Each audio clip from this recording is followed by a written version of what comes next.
Quando ela se depara com um fundo imobiliário com um PVP de 0,89 ou 0,95, ela acha que está barato. Já quando encontra um com PVP de 1,04, acha que está caro. Você também? Mas será que é isso mesmo? Bem, já respondendo a pergunta de maneira definitiva, depende. E vai depender justamente do tipo de fundo imobiliário que nós estamos tratando. Se é um fundo de fundo, se é um fundo de papéis ou se é um fundo de tijolo. Vamos ver exemplos reais para cada um desses casos. Bem, e primeiramente trazendo aqui todo mundo para a mesma página, a gente precisa diferenciar preço de valor. Preço é o quanto as pessoas estão dispostas a pagar por algo, e valor é o quanto que alguém acredita que aquilo vale. Então vamos imaginar que eu seja um apaixonado por carros antigos, um colecionador, e eu vejo esse modelo de um Fusca 1985. O valor, que é o que alguém acredita que aquilo vale, e aqui a gente pode usar como referência a tabela FIPE, entende que esse carro tem um valor de R$24 mil. Mas eu, como colecionador, estaria disposto a pagar bem mais do que isso, inclusive. Então aqui, nesse caso, nós teríamos um preço acima do valor patrimonial, implicando em um PVP acima de 1. E aqui, a título de curiosidade, esse modelo está sendo vendido por mais de R$100 mil.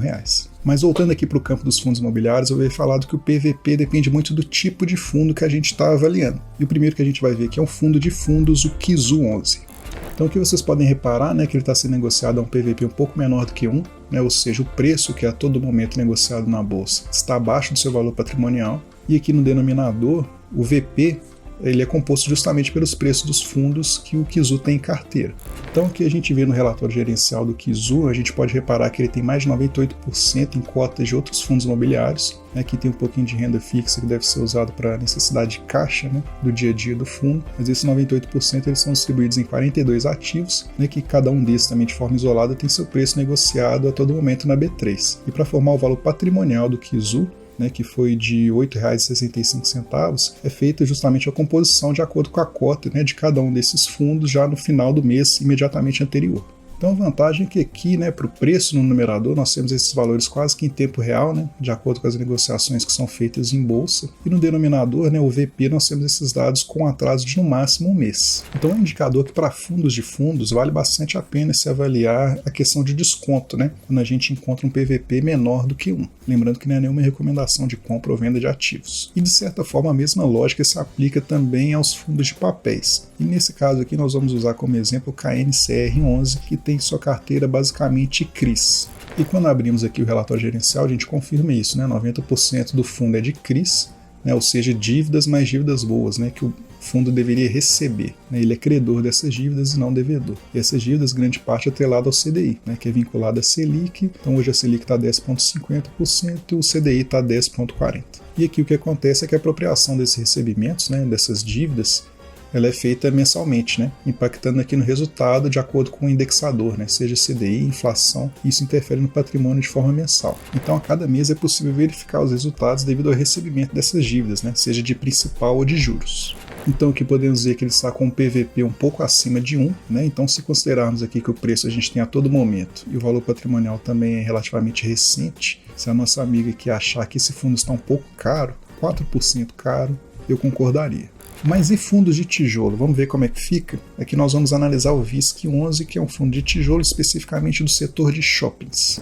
E aqui também no relatório gerencial, né, independentemente aqui desses ajustes de obrigações de imóveis, o que é importante para a gente aqui perceber é que praticamente 100% do patrimônio do fundo é de imóveis. E quando a gente pega aqui esses 3.600 milhões e divide pelo total de cotas do fundo, a gente chega aqui nesse valor patrimonial de 127,05. Só que aqui a gente não pode simplesmente pegar o preço e chegar no PVP. Vamos entender por quê. Vamos lá, esses imóveis do fundo quais são? Se a gente for abaixando aqui no relatório, a gente vai encontrar aqui esses shoppings. A gente tem Porto Velho Shopping, a gente tem Pantanal Shopping, Shopping Estação em Curitiba, Minas Shopping em Belo Horizonte, Shopping Conjunto Nacional em Brasília e vários outros.